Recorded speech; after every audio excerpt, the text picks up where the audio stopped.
Hey there, and welcome back to Plays Well with Butter. I'm Jess Larson, and today we're making one of my favorite Hawaii comfort foods, local style beef stew. This rich beef stew recipe comes straight from my Hawaiian Grandpa Clarence's kitchen. It's complete with hearty veggies like carrots, potatoes, and onions, a tangy tomato gravy, and perfectly fall apart tender beef. Enjoy it local style, spooned over white rice for the most comforting bowl of aloha you'll find this side of the Pacific. And the best part is it could not be easier to make. You're gonna be obsessed.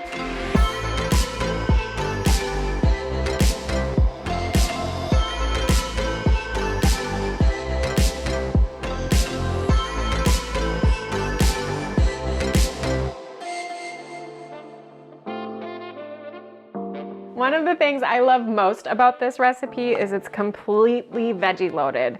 So that's where I'm gonna start my prep. We're gonna prep our veggies. I've got some celery that I'm gonna finely slice, and then I have a whole bunch of hearty veggies like potatoes, carrots, and onions that we're gonna just roughly chop into 1-inch cubes.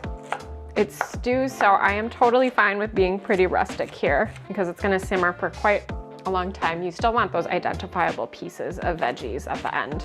We've shared a number of my family's local style Hawaiian recipes here on our channel, but this Hawaiian beef stew is probably one of my favorites. It's a comfort food that I've loved my entire life because the recipe comes straight from my Hawaiian Grandpa Clarence's kitchen. And Grandpa Clarence was easily one of the most influential, important, and special people in my life.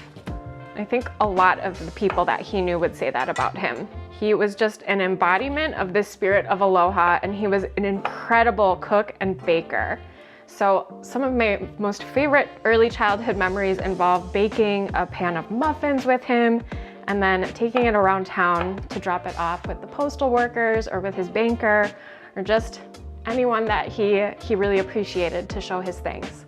And I absolutely love that about him. I miss him so much. And I think a lot of people from the mainland are really surprised to hear that like Hawaiian beef stew is even a thing, because when you think about Hawaii, you think about tropical fruits and beautiful seafood. But the truth is the local food scene in Hawaii is a reflection of the fact that Hawaii is a melting pot of people that come from all over the Pacific Rim, and they all brought their own comfort foods with them. So Hawaiian beef stew is super popular there, and it's often enjoyed on a plate lunch with rice. And this is how we always make it. This is how Grandpa always made it. So I've got all my veggies prepped. We're gonna peel some carrots.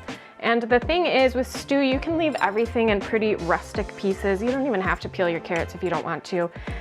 But what you wanna aim for is making all of the pieces uniform. So I'm aiming for about 1-inch chunks with everything.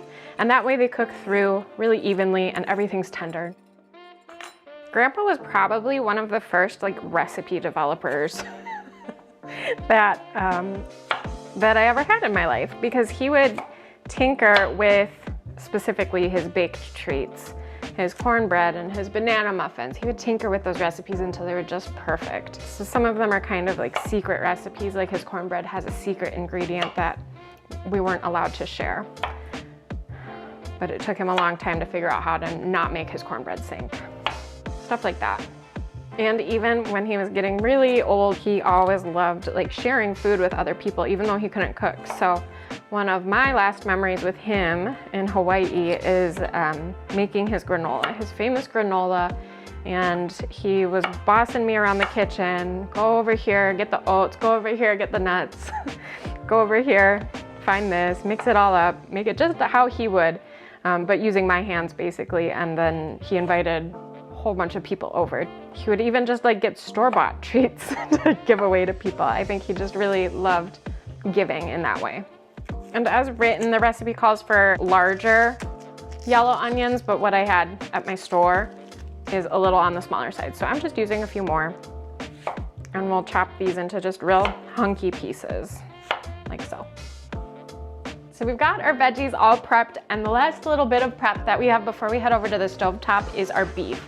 So what I have here is 2.5 pounds of chuck roast, and it's just cubed into chunky 1-inch pieces. And if it's more convenient for you to buy stew meat, go for it. I honestly do that a lot of the time. And I'm just using a paper towel to pat the surface of the meat completely dry. helps us get a really nice sear, which translates to big flavor in our beef stew. And we're just gonna season it really simply, but very generously with some salt and ground black pepper. A good rule of thumb when you're seasoning is about a teaspoon of kosher salt per pound of meat. So it's gonna seem like a lot, but beef is such a rich, hearty protein that it can really stand up to a lot of seasoning. So get really generous with it. And then I kind of roll it on itself to capture any seasoning that fell onto the cutting board as I'm working. Give it a toss, season the other side.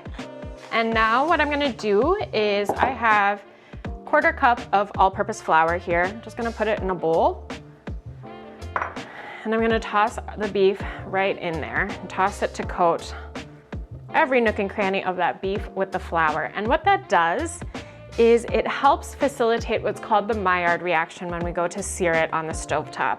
It sounds very fancy, but all it means is the beef is gonna get even more browned and rich when we sear it on the stovetop, and that just translates to big, big flavor for our beef stew.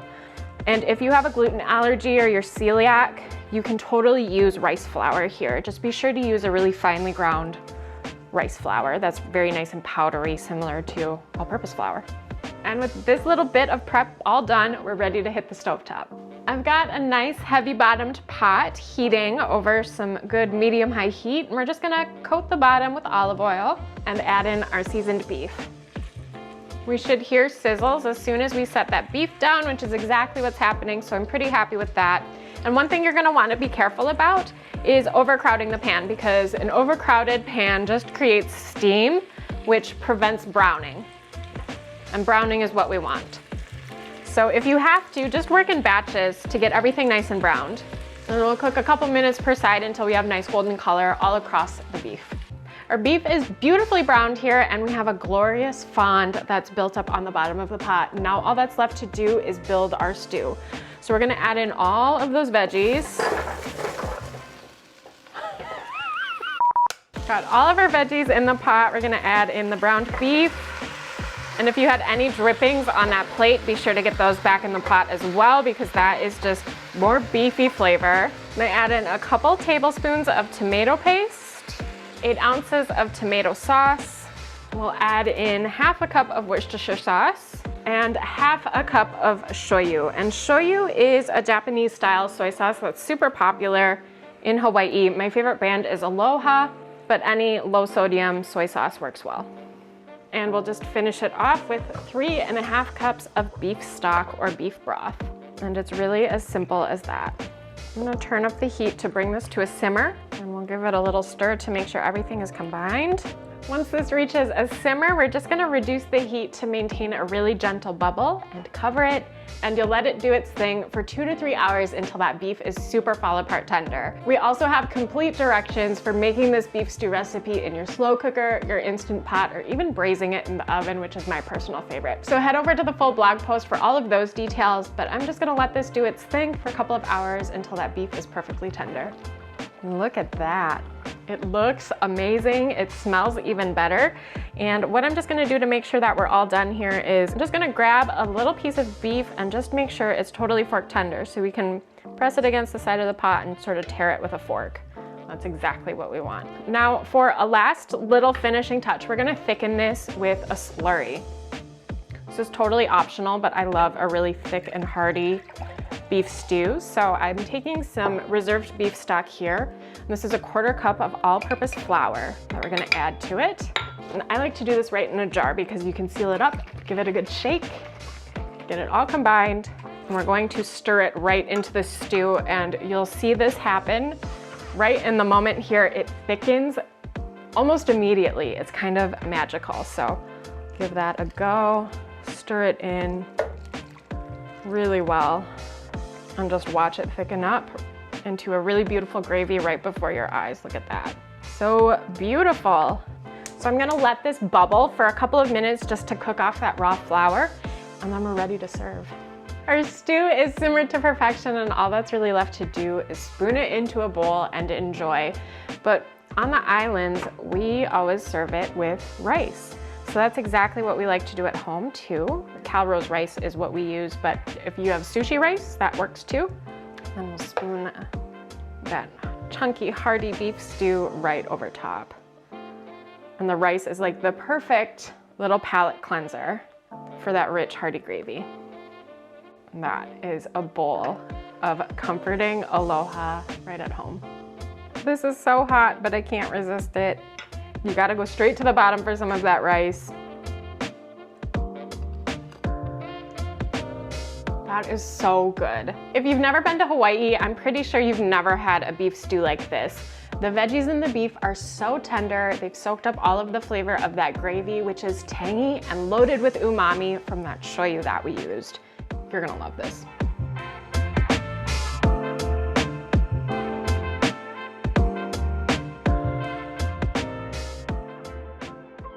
So go ahead and grab the full recipe on Plays Well with Butter. It's truly the simplest way to bring a taste of aloha into your own kitchen, and I hope you love it just as much as my family does. But before you go, be sure to like and subscribe for more unfussy recipes that pack a big punch of flavor, and I'll see you next time.